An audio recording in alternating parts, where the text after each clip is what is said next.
Here's some stuff that saved me a lot of agony and a lot of anguish and a lot of sleepless nights I used to go through and pulling my hair and wondering. I gave up on all that when I finally understood the 80-20 rule. Let me give some good clues on the 80-20 rule. As a leader, as a manager, being able to influence other people in this 80-20 group, here are some clues. Learn to spend 80% of your time as a leader with the 20%. For maximum efficiency and productivity, this is part of the key. Since it's going to be 80-20, and there's plenty of examples to show that it's 80-20, not exactly, but fairly close. Ask the minister of the church, who picks up the tab here? And he'll say, probably, 20% of the people pick up 80% of the tab. I mean, this is called one of those things, okay? So what do? Well, you learn to work with it and not try to solve it. It's like trying to solve the seasons. You don't solve the seasons, you learn to work with the seasons. They're all set. And some of these things by history are all set. The key is to learn to work with the way it is set. So part of the key of leadership is learning to spend 80% of your time with the 20% because they're doing the 80%. We would call that good leadership sense. Now you say, well, how do you do that? Let me give you part of the answer in how to do that. Here it is. Spend individual time with the 20% and group time with the 80%. This is part of the answer to leadership skills. However, guess who wants your individual time? The wrong group. But that's what life's all about, right? Accepting this challenge. So now you've got to be what we call clever.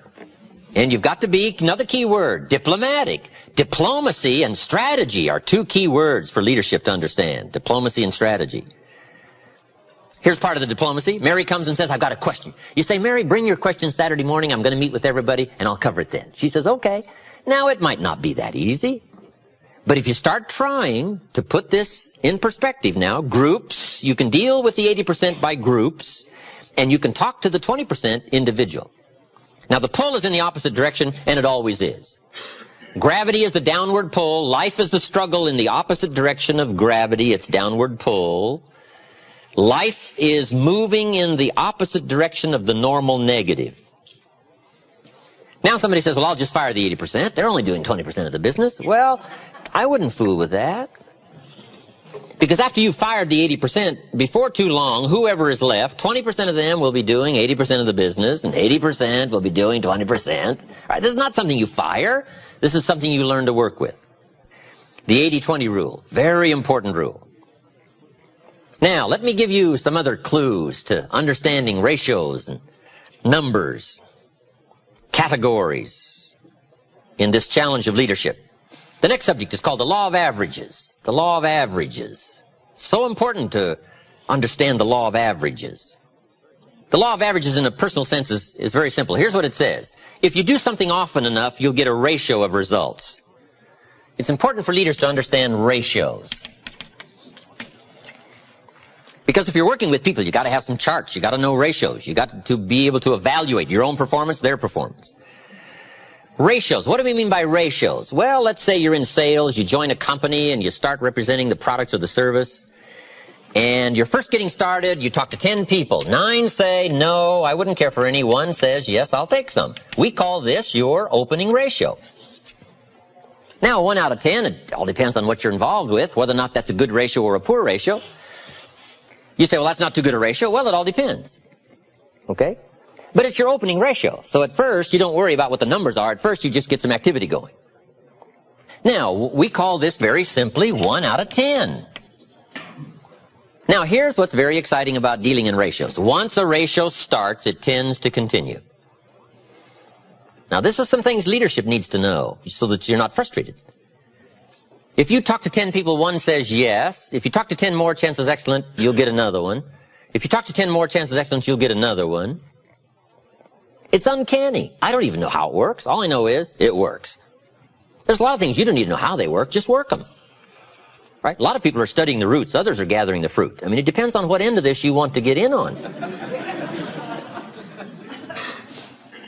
It just works. It's a fascinating subject, the law of averages. Okay? Now, once you know that your ratio pretty well is in there, 1 out of 10, now you can start to compete. It is so important to compete. to test your skill against someone else's skill. What someone else can do is a pretty good insight in if you stretch what you might be able to do. So competition is a very healthy thing. Now, you've got to be very smart here. If you've been with this company, let's say a long time, and you've been there so long, you're so good, you can get 9 out of 10, and I just joined and I can only get 1 out of 10. If we have a 30-day contest as to who can get the most to say yes to our product or service, if we have a 30-day contest, you and me, even though I can only get 1 out of 10, I will win. You say, well, I've been here a long time, I can get 9 out of 10. How could you possibly beat me? It would be very simple. Now, it might not be easy, but it would be very simple. During the 30 days, since I understand now these ratios, during the month, while you talk to 10 and get 9, I will talk to 100 and get 10. So that at the end of 30 days, you got 9, I got 10, I beat you. Isn't that clever? Let me give you a scenario here. If you're bright, what you do if you're new, you make up in numbers what you lack in skill. This is called helping people with the numbers, helping people with ratios. Someone says, well, I can only get 1 out of 10. Say, that's got nothing to do with competition. Now, after 30 days, I may be fairly exhausted. But see, I'm pretty good for a 30-day run. One is I don't sleep much for 30 days. About 4 hours sleep is all I need. For 30 days. Now, I got to back off after 30 days, I'll admit that. But for 30 days, I can go on 4 hours sleep. Now, see, it's hard to beat somebody that won't sleep. How are you going to beat somebody? About 1 hour a day for nutrition. That's all I need. 1 meal a day, 1 hour a day for nutrition. In 30 days, how are you going to beat somebody that won't eat? Won't eat, won't sleep. The answer is, it's hard. It's hard, even if they're new. But if the new person is so clever to make up in numbers what they first lack in skill, I'm telling you, you can compete even though you're new. The key is to be bright enough to understand ratios. Here's the next clue. Ratios can be increased. You talk to 10, get 1, talk to 10, get 1, talk to 10, get 1, talk to 10 more, get 2. Why would about the 4th time you talk to 10, you get 2 instead of 1? You're getting better. Key question, who can get better? Answer, anybody who tries. All you got to do is put together the numbers. Right? Your brain is as good as anybody else's. Your chances are as good.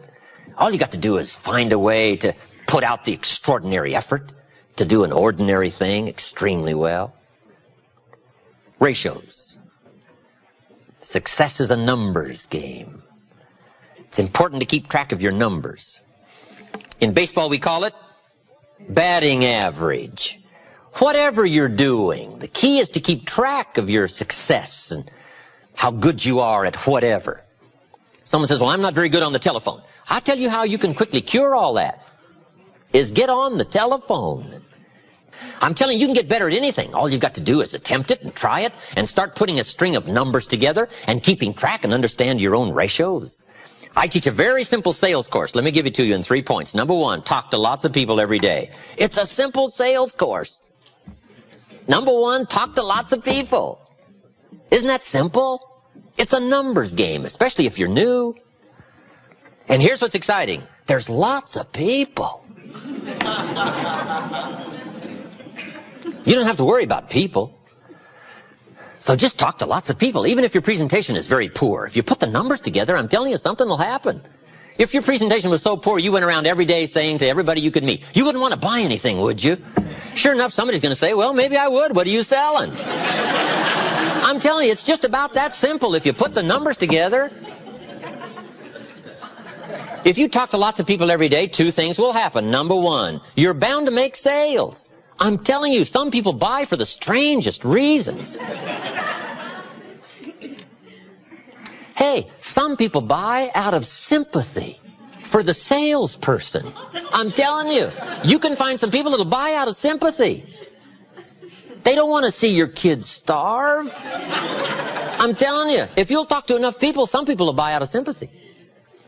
So part of success is, look pitiful to enough people, right? I'm telling you, somebody will buy. And why? It's because of ratios. It's because of numbers.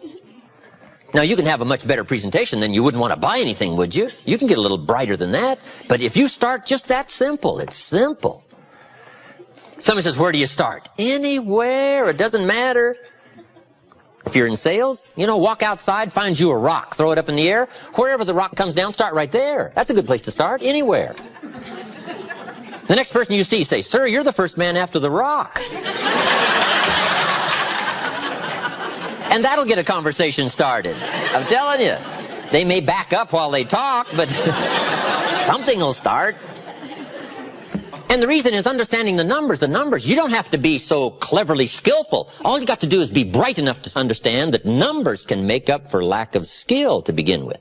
And if you're in a leadership position to help people, help them with their ratios. Say, John, let's go over these numbers one more time. How many calls? Who did you talk to? Okay. So that's my sales form. It's very simple. Number one, talk to lots of people every day. You're bound to get better. You're bound to find somebody. Number two, be real nice.